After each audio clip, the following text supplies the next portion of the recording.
Good afternoon, Sun City residents.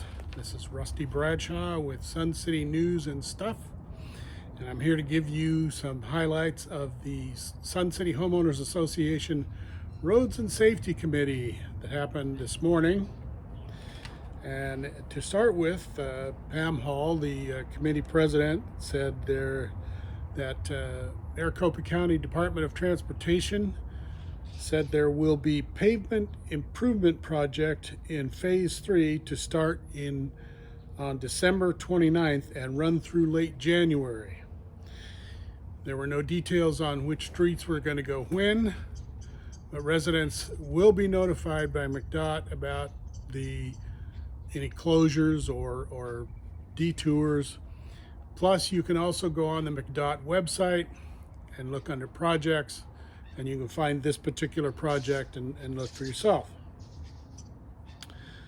Maricopa County Sheriff's Office had 2 deputies at the meeting, and they reported that in November there were 716 calls for service, and the top 3 categories were welfare check at 142, false burglaries at 72, and vehicle crashes at 49.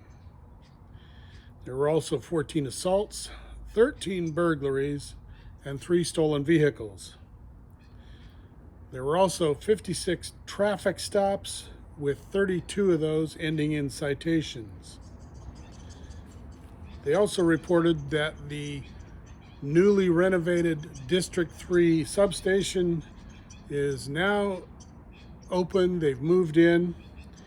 There will be an open house for the public on January 31st.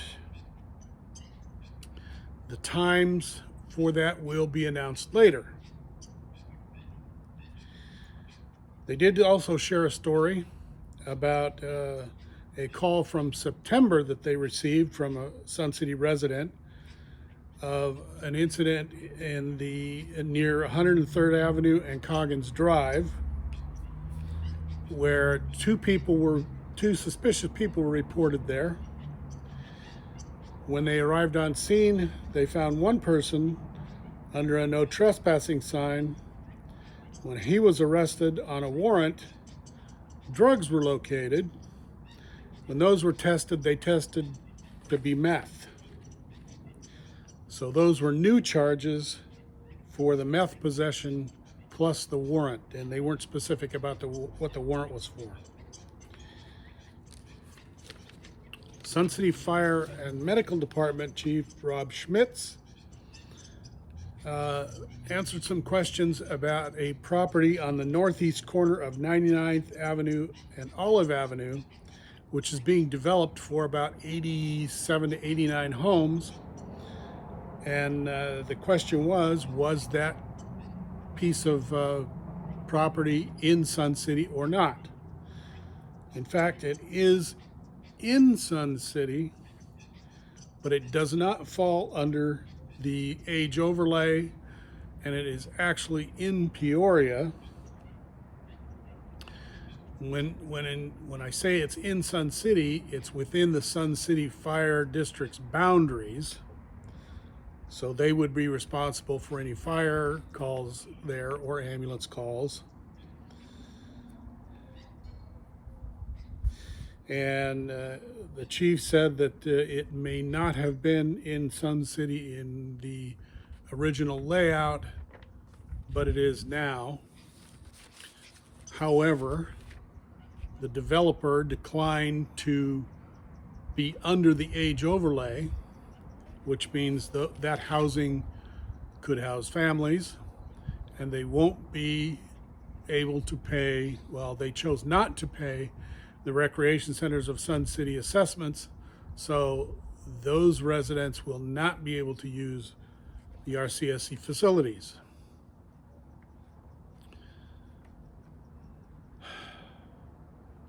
And the chief added that that area may have a Peoria zip code, but that it is not part of Peoria. It is actually a county island within Peoria, which there are many.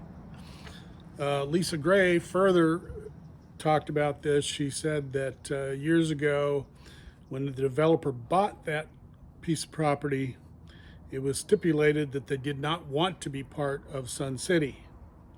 She confirmed that it is a county island in Peoria and will pay Peoria school tax. And she also confirmed that it is not part of the age overlay for Sun City.